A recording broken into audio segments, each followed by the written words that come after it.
اور آپ سے بھی ریکویسٹ کر چکے ہیں کہ اگر آپ کچھ پارٹیسپیٹ کرنا چاہیں، کچھ شیئر کرنا چاہیں تو آپ بھی لائیو کالز کے ذریعے جو ہے وہ پارٹیسپیٹ کر سکتے ہیں. جو مہمان ہمارے ساتھ موجود ہیں اسٹوڈیوز میں ان کا تعارف کرائیں گے، ان سے گفتگو کا آغاز بھی کریں گے، لیکن آغاز میں موسم کی صورتحال شامل کریں گے اور دیکھیں گے کہ آج کا ویدر ہمیں کیا انڈیکیٹ کر رہا ہے.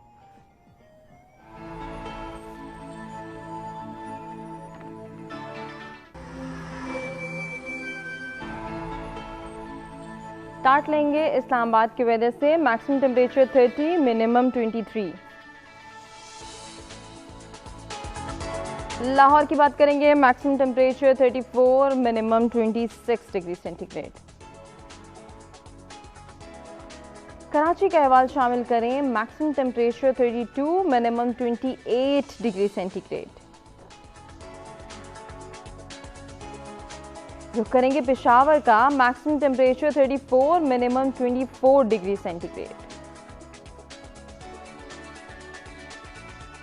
کوئٹہ کا احوال آپ کو بتائیں، maximum temperature 32، minimum 20 degree centi grade.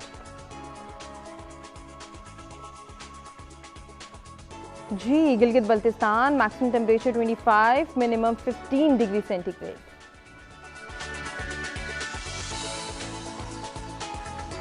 Last میں بات کریں گے مظفر آباد کی، maximum temperature 34، minimum 27 degree centi گریڈ آج ریکارڈ کیا گیا ہے.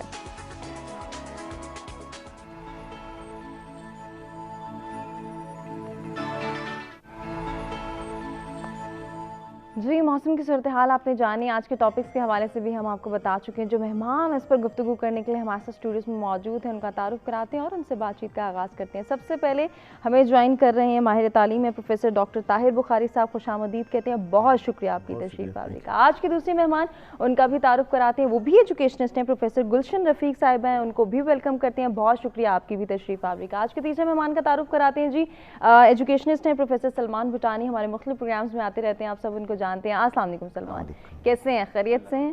گفتگو کا آغاز کریں گے. سب سے پہلے ڈاکٹر صاحب میں آپ سے گفتگو کرنا چاہوں گی، یہ جو ہمارے اگست کا ایک جذبہ ہے، اگست کے آتے ہی ہم محسوس کرتے ہیں کہ جذبہ حب الوطنی ہم سب کے اندر جو ہے وہ پروان چڑھتا ہے. اس جذبے کو بروئے کار لانا، پازیٹیوٹی کے ساتھ تاریخ کے جھروکوں سے جوڑنا کتنا ضروری ہے؟ بالکل. اگست کا مہینہ شروع ہوتے ہی پوری قوم جو ہے وہ بڑی انتھوزیسٹکلی انتظار کرتی ہے 14 اگست کا بالخصوص. اور سب سے پہلے سچ چینل جو سچ ٹی وی مبارکباد کا مستحق ہے کہ پورا ہر سال چاہے قائد اعظم کا یوم پیدائش ہو عشرۂ قائد منایا جاتا ہے اور اس حوالے سے جشن آزادی کے حوالے سے بھی پروگرام کیے جاتے ہیں. اس حوالے سے آپ سب لوگ پوری ٹیم مبارکباد کی مستحق ہیں. شکریہ، بہت شکریہ. کیونکہ فی الوقت یہ ضرورت ہے کہ قوم کو، خاص طور پر ہمارے جو یوتھ ہے اور بچے جو آ رہے ہیں ابھی، تو ان کو وہ اپنے ماضی کے بارے میں بتایا جائے کہ کس طرح سے کن عظیم قربانیوں کے نتیجے میں جو ہے یہ وطن عزیز حاصل کیا گیا تھا اور اس کا بنیادی طور پر پس منظر کیا تھا، وہ نظریات کیا تھے کہ جن کے تحت یہ وطن عزیز حاصل کیا گیا. پہلے وہ جسٹ کاغذ پر کوئی نقشہ یا کچھ لکھی ہوئی تحریریں تھیں یا بیانات تھے، تو ان کو ہمارے رہنماؤں نے، ہمارے قائدین نے عملی جامہ کس طرح سے پہنایا. تو اس کی بنیاد سب سے پہلے جو ہے پاکستان کی، قیام پاکستان کی بنیاد وہ دو قومی نظریے سے ہے کہ دو قومی نظریہ جو ہے ٹو نیشن تھیوری، یہ قیام پاکستان کی اساس ہے. اور یہ اسی دن سے ایک طرح سے آ گیا تھا، کیونکہ جذباتی سٹیٹمنٹ نہیں ہے کہ جس روز سے پہلا مسلمان یہاں پہ انڈیا میں وارد ہوا کسی بھی حوالے سے، تو اس کا رہن سہن، اس کا رکھ رکھاؤ، اس کا تہذیب و تمدن، وہ تمام چیزیں جو تھیں وہ انڈیویجولی، انفرادی طور پر مختلف تھیں. اور سب سے پہلے جو عملی طور پر اس کا ہمیں پرچار ملتا ہے وہ شیخ احمد سرندی حضرت مجدد الفیض ثانی نے اس نظریے کو بنیادی طور پر بنیادی طور پر اوریجن سے وہ پیش کیا، جس میں کلیئر کیا گیا کہ ہندو اور مسلمان دو الگ قومیں ہیں. تو وقت کے دھارے کے ساتھ ساتھ چلتے ہوئے آگے جس وقت 1707 کے بعد اورنگزیب عالمگیر کی ڈیتھ کے بعد مغلیہ حکومت روبہ زوال ہے، تو اس وقت بھی مسلم جو آئیڈینٹی تھی وہ تھوڑا سا پرابلم کا شکار تھی، اس میں بورانی کیفیت تھی. تو اس وقت حضرت شاہ ولی اللہ رحمۃ اللہ علیہ نے یہ بیڑا جو ہے اٹھایا اور انہوں نے اس دو قومی نظریے کی وضاحت کی. تو اب ہم ڈائریکٹلی جو ہمارا جو قیام، ورنہ تاریخ کے دائرے تو بڑے لمبے ہیں اور پورے قسط وار پروگرام چاہیے ان کے لیے.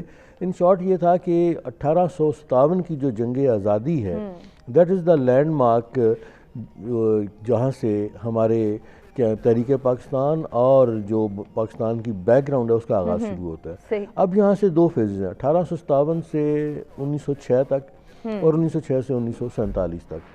تو 1857 سے جو ہے وہ 1906 تک یہ ہے گروتھ آف مسلم نیشنلزم اور مسلم آئیڈینٹی, جو مسلم قومیت کی شناخت اور ان کا تعارف اور یہ ساری چیزیں. اور پھر 1906 سے جو ہے وہ 1947 تک 1947 تک یہ پریکٹیکلی وہ سٹیجز ہیں ہماری فریڈم موومنٹ کی, پاکستان موومنٹ کی, کہ جن سے مسلمان وہ رائز وہ اپنی جو عروج حاصل کر رہے ہیں. صحیح. اب 1857 کے جنگ آزادی کے فوراً بعد جو متاثرین تھے وہ مسلمان تھے, کیونکہ مسلمانوں کی حکومت ختم کی گئی, اور یہ ایک فی الحال تو سو کالڈ وہ مہذب معاشرے کہلاتے ہیں. لیکن کس طرح what so ever were the reasons کہ بہادر شاہ ظفر جو کہ چاہے وہ کمزور ترین حالت تھی, مخدوش ترین سرکاری یا معاملات یا بادشاہت کے حالات تھے, لیکن انویڈر کے طور پر انگریزوں کو یہ آ کے نہیں پہنچتا تھا کہ وہ ایک گھر میں بیٹھے ہوئے شخص کو, ایک طرح سے اپنے ملک میں حکومت کرتے ہوئے شخص کو وہ ہے ڈپوز کریں, تخت سے اتاریں, اس پر غداری کس چیز کی ہوگی بھائی؟ وہ اپنے ملک میں بیٹھا ہے, غداری کا مقدمہ چلایا اور اسی کو جو ہے وہ باہر رنگون بھیج دیا. اب اس کے بعد سے جو مسلمانوں کی صورتحال تھی وہ انتہائی مخدوش حالت تھی. ان کو ٹارگٹ کیا گیا تمام حوالوں سے, سوسائٹی کے تمام فیبرکس میں ان کو ٹارگٹ کیا گیا, ایجوکیشن کے حوالے سے, پولیٹکس کے حوالے سے, اکانومی کے حوالے سے. اب ان کی آواز بلند کرنے والا, ان کی آواز اٹھانے والا کوئی نہیں تھا. ہندوؤں کے لیے کیا تھا, ہندو بھی یہاں موجود تھے, لیکن ہندوؤں کے لیے that was just change of masters, کہ ان کے آقاؤں کی تبدیلی تھی, کہ پہلے مسلمانوں کی حکومت تھی, اب جو انگریزوں کی حکومت آ گئی. تو اب جو کیفیت ان کے لیے بنتی ہے مسلمانوں کے لیے کہ ان کا پرسان حال کوئی نہیں ہے. تو اس وقت ایک شخصیت جو ہے وہ ابھرتی ہے کہ وہ میں کیا ہے کہ میں اکیلا ہی چلا تھا جانب منزل, لوگ ملتے گئے اور کارواں بندہ گیا. تو وہ سر سید احمد خان کی اس وقت ہمیں نظر آتی ہے, کہ جو اس وقت بذات خود گورنمنٹ سرونٹ تھے, لیکن انہوں نے اپنے قومی فرائض کو اس طریقے سے بطریق احسن سر انجام دیا کہ وہ پوری کی پوری مسلم آئیڈینٹی جو تھی اس کو آگے, اس کی پہچان مطلب اس شناخت کی جو آگے تعارف تھا پورے کا پورا کروایا. تو وہ ہمیں ان کا ثانی اور ایمفسائز کیا تعلیم پہ سب سے پہلے. جی, بنیادی طور پر ان کی, کیونکہ اس وقت کی جو کوششیں تھیں کہ تعلیم اس لحاظ سے کہ انگریز نے جو آتے ساتھ مسلمانوں کو ٹارگٹ کیا تو وہ تھی سلیبس کی تبدیلی. بالکل ایسے ہی ہے. اب سلیبس کی تبدیلی ہر وقت کسی بھی لمحے, آج کل بھی بڑے یہ ہاٹ ٹاپکس ہیں, تو وہ بڑی ٹارگٹ آؤٹ کرتی ہے آگے جتنے بھی ڈیولپمنٹ ہے بچوں کی تعلیم کے حوالے سے تمام چیزیں. تو اس سے پہلے جتنے ہمارے علوم تھے, مسلمان یہ تھا کہ یہ کوئی ان پڑھ نہیں تھے مسلمان, ہمارے اسکالرز عربی, فارسی, سنسکرت, دیگر تمام علوم میں ایکسپرٹ تھے. تو انگریزی تو سیکھ لینا ٹھیک اچھی بات ہے, لینگویج ہے, سے لینگویج, لیکن اب اس چیز کو ہی کہنا کہ جناب جو انگریزی بول سکتا ہے یا انگریزی پڑھ سکتا ہے یا لکھ سکتا ہے وہی اسکالر ہے, کوئی اور نہیں ہے, یہ غلط اسٹیٹمنٹ ہے. تو اس وقت جو کیفیت تھی کہ مسلمان علماء موجود تھے اور بڑی بڑی towering personalities, deputy Nazir Ahmad, Muhammad Hussain Azad, Altaf Hussain Hali, Mirza Asad اللہ خان غالب, تمام یہ لٹریچر میں, سوسائٹی میں, اکبر الہ آبادی, یہ تمام لوگ کنٹمپریریز ہیں اس وقت کے, اور انہوں نے اس آبجیکٹیوٹی کو لے کے چلے. مرزا غالب کی شاعری, ان کی نثر کے خطوط سارے لے لیں, محمد حسین آزاد کی تحریریں لے لیں, ڈپٹی نذیر احمد کے آپ تمام وہ ناول تمام چیزیں لے لیں آبجیکٹیوز کے تحت, پھر سر سید احمد خان کی بذات خود تحریریں لے لیں, جس کے حوالے سے انہوں نے مسلمانوں کو وہ ٹرین کیا ہے. اور پھر اسپیسیفکلی آپ کی جو خدمات ہیں کہ فرسٹ آف آل آپ نے جو اس وقت پولیٹیکل کیاس تھا اس کو دور کرنے کے لیے ریکمنڈیشنز تھیں, گورنمنٹ کو کہا کہ جناب آپ کو کرنا کیا ہے. بالکل. کہ ان کا جو مشہور وہ ایک بکلیٹ ہے چھوٹی سی, کازز آف انڈین ریولٹ, اسباب بغاوت ہند 1857 کے حوالے سے جو انہوں نے لکھی, تو اس میں وہ ریزنز انہوں نے جو ہے وہ ایکسپلین کی. بالکل, انہی ریزنز کے حوالے سے ان ڈیٹیل طاہر صاحب آپ سے ہم گفتگو کریں گے اور آپ ہی سے جانیں گے. میں چاہ رہی ہوں کہ باقی پارٹیسپینٹ کو بھی بریک سے پہلے موقع دیا جائے. گلشن, آپ کیا ایڈ کرنا چاہیں گے؟ قائد اعظم محمد علی جناح کے افکار کے حوالے سے آج ہم بات کر رہے ہیں, کیا ہمیں پاکستان کے مقاصد کے حوالے سے بات کر رہے ہیں؟ میں پروفیسر صاحب کی بات سے بالکل اتفاق کرتی ہوں کہ ہمارے پاس رہنما تو بہت عظیم تھے, جن میں مجدد الف ثانی, سر سید احمد خان اور بھی بہت سارے ہیں جن کا نام آتا ہے. لیکن جب ہم قائد اعظم محمد علی جناح کی بات کرتے ہیں تو وہ واحد شخصیت ہیں کہ جنہوں نے ان سب کے عزائم کو اور ان کے جو آبجیکٹیوز تھے ان کو لے کے آگے چلے, قوم کو ایک راستہ دکھایا. اور جہاں تک ان کے افکار کا تعلق ہے تو وہ ہم اکثر نیوز پیپرز میں بھی دیکھتے ہیں, ہم ٹی وی پہ بھی دیکھتے ہیں, اور 14 اگست کے حوالے سے تو بالخصوص ہمیں ان کے اقوال سننے کو بھی ملتے ہیں. تو ان کا جو سب سے پہلا مقصد تھا جو کہ ایک قیام پاکستان کی بنیاد بنا, وہ یہ تھا کہ ہمیں ایک علیحدہ ریاست کی ضرورت ہے جہاں پہ ہم اسلامی اصولوں کے اوپر عمل کر سکیں. بالکل. پھر ان کا جو دوسرا مقصد تھا جس کو وہ لے کے آگے چلے اور انہوں نے پوری قوم کو راستہ دکھایا, وہ یہ تھا کہ ہم ایک ایسا طرز حکومت بنائیں جو کہ جمہوری ہو, جس میں اقلیتوں کے بھی حقوق ہوں, جس میں خواتین کے بھی حقوق ہوں, اور جہاں پہ ہم ہر طرح کے لوگ اور ہر مذہب سے تعلق رکھنے والی جو عوام ہیں وہ وہاں پہ آسانی کے ساتھ رہ سکیں اور اپنے اپنے اصولوں کے اوپر جو بھی ان کے مذہبی یا تشخص کے اصول ہیں ان کے اوپر وہ عمل پیرا ہو سکیں. صحیح. اس کے علاوہ ہم جو ان کے افکار دیکھتے ہیں قائد اعظم محمد علی جناح کے, وہ یہ تھے کہ ہمارے طبقے کے اندر کچھ ایسے طبقات ہیں جن کو نظر انداز کر دیا جاتا ہے, جن کو ان کا سیاسی, معاشی یا پھر جو مذہبی تشخص ہے وہ پرووائڈ نہیں کیا جاتا. تو ان کی یہ کوشش ہوتی تھی کہ وہ تمام طبقوں کو ملا کے چلیں, اور نوجوانوں کو بالخصوص وہ یہ تلقین کیا کرتے تھے ہمیشہ سے کہ آپ جو ہیں آپ اس ملک کا مستقبل ہیں, آپ قوم کا سرمایہ ہیں. بالکل. اگر آپ کام نہیں کریں گے, آپ محنت نہیں کریں گے اور آپ ایک ویژن لے کے نہیں چلیں گے تو اس جو بھی مملکت ہم بنانا چاہ رہے ہیں, اس کا جو بھی مستقبل ہے وہ بھیانک ہوگا, وہ اس طرح سے نہیں ہوگا جس طرح سے وہ اس کو دیکھنا چاہ رہے تھے. تو اس کے علاوہ اور بھی ان کے جو بھی آبجیکٹیوز تھے جن کو وہ ساتھ لے کے چلتے رہے, ان کو امن کا سفیر بھی کہا جاتا تھا, ان کو قیام پاکستان سے پہلے ہندو مسلم یونٹی کا منبع بھی کہا جاتا تھا, اور بھی ان کی پرسنالٹی کے بہت سارے پہلو ہیں جو کہ ہم ڈسکس کر سکتے ہیں. لیکن جہاں تک 14 اگست کے حوالے کی بات ہے یا پاکستان کے قیام کے مقاصد ہیں, تو اس میں ہم یہی دیکھتے ہیں کہ وہ ایک وائبرنٹ سوسائٹی چاہتے تھے, وہ ایک انکلوسیو سوسائٹی چاہتے تھے, اور وہ یہ چاہتے تھے کہ ہم ایک عظیم معاشرے کے طور پہ نہ صرف مسلم دنیا میں بلکہ انٹرنیشنلی ہم ایک روشن قوم کے طور پر سامنے آئے. بہت خوبصورت بات. سلمان کیا ایڈ کریں گے؟ آج کا دن بہت اہمیت کا حامل ہے, اگست کا پورا مہینہ جیسے گفتگو ہو رہی ہے, لیکن ان کی ایک تقریر بہت مشہور ہے کانسٹیٹیوئنٹ اسمبلی سے جب انہوں نے خطاب کیا, اور وہ آج بھی بہت ریلیونٹ ہے. اگر اس کو دیکھا جائے, میں سمجھتا ہوں دو پہلو ایسے ہیں جو کہ آج کی سیاست اور جو اس خطے کا اس وقت جو صورتحال ہے جنوبی ایشیا کے, اس حوالے سے ان کی وہ تقریر بہت ہی ریلیٹ کرتی ہے, اور اسی سے ہی پتہ چلتا ہے کہ ایک لیڈر کی جو ویژنری کیپیسٹی ہے کیسے وہ مستقبل کو دیکھتا ہے. اور مستقبل کے بارے میں 1947 میں گفتگو ہوئی, انہوں نے کہا کہ آپ آزاد ہیں اپنے مندروں میں جانے کے لیے, اپنے مسجدوں میں جانے کے لیے, آپ کو ایک آزاد ملک مل گیا ہے. چونکہ بنیادی طور پہ جس وجوہ کی بنا پر لڑائی شروع ہوئی, جس وجوہ کی بنا پر جد و جہد شروع ہوئی, تحریک شروع ہوئی, اس وجوہ کو کنٹینیو نہیں کیا جا سکتا اس ملک میں. اس مسئلے کو, اس ایشو کو پروفیسر صاحب نے بھی جیسے ذکر کیا اپنے ابتدائیے میں, دو قومی نظریے کی, دو قومی نظریے کی بنیاد ڈسکریمنیشن کے اوپر تھی. مسلمانوں کو یہ خدشات تھے کہ یہاں پر ہمارے تشخص, ہماری شناخت, ہمارے طرز زندگی, اس کے لیے شاید ہمیں اس طرح سے مواقع نہ ملیں, جس کے بہت سارے اسباب تھے جو کچھ بیان بھی ہوئے.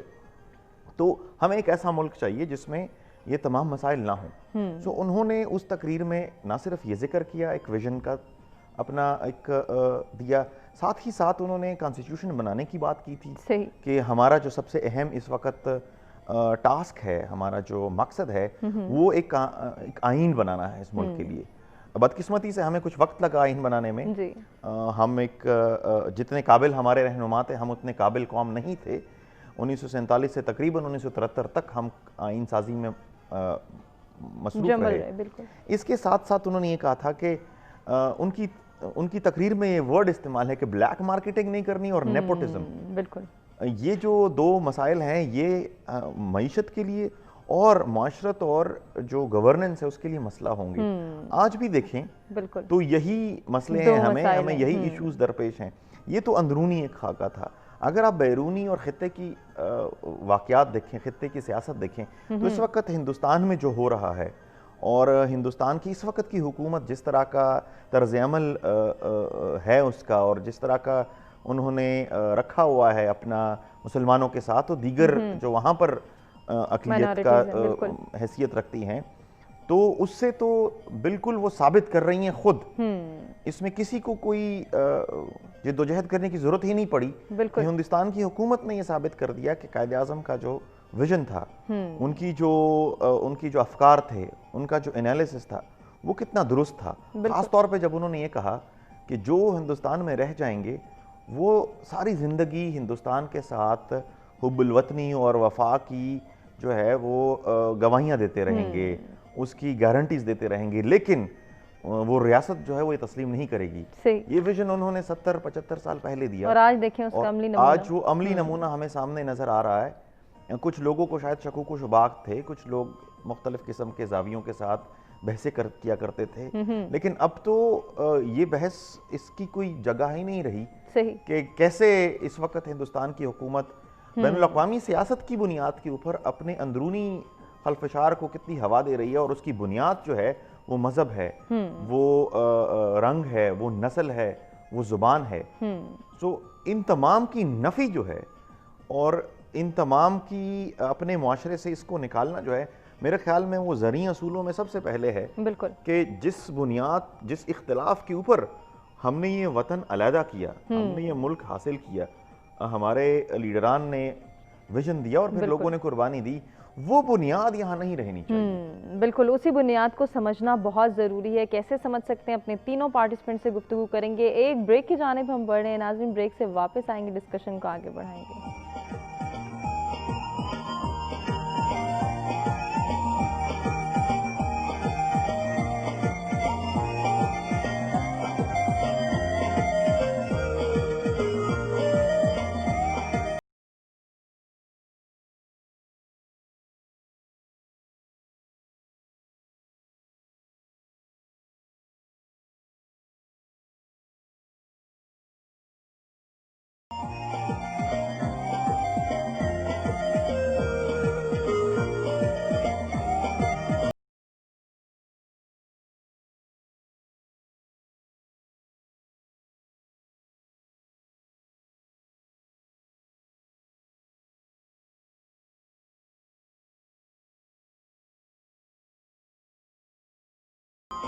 جی ویلکم بیک. ست سویرا میں ایک مرتبہ پھر سے آپ کو کہیں گے خوش آمدید. اور بات ہو رہی ہے قیام پاکستان کے مقاصد کے حوالے سے، قائد اعظم محمد علی جناح رحمۃ اللہ علیہ کے افکار کے حوالے سے، تاریخ کے جھروکوں کو یاد کریں. بریک پہ جانے سے قبل تینوں پارٹیسپینٹ سے بات ہو رہی تھی اور سلمان صاحب نے بہت اچھی بات کی تھی. ڈاکٹر صاحب ہم چاہ رہے ہیں کہ ہم اسی کو کنٹینیو کریں کہ سلمان صاحب نے کہا کہ جو بنیاد، جس بیس پہ یہ جو ہے یہ الگ وطن ہم نے حاصل کیا، اس بیس کو سمجھنا بہت ضروری ہے. اور بیس تبھی سمجھی جا سکتی ہے جب تاریخ کو یاد کیا جائے گا، جہاں سے ہم جو ہے وہ شروع کر چکے ہیں اپنی بات. تو میں چاہوں گی کہ آپ اپنی ہی بات کو لے کے چلیں. سر سید احمد خان کی تعلیمات، ان کی خدمات کے حوالے سے ہم ذکر کر رہے تھے. جی ذکر ہو رہا تھا پہلے دو قومی نظریے کا بھی نا، تو اب اس کے ساتھ ساتھ دیکھیے کہ ہمارے جتنے بھی پرومیننٹ ہیروز تھے، starting from sir Syed Ahmad Khan, Allama Iqbal, Quaid Azam Muhammad Ali Jinnah, mainly in تینوں کا کردار ہے. باقی تو بے شمار کافی ہیں جس میں سر آغا خان ہیں، علی برادران ہیں، سر فضل حسین ہیں، دیگر بے شمار لوگ جو ہیں وہ آخر تک مولانا ظفر علی خان ہیں، چودھری رحمت علی وغیرہ تمام ہیں.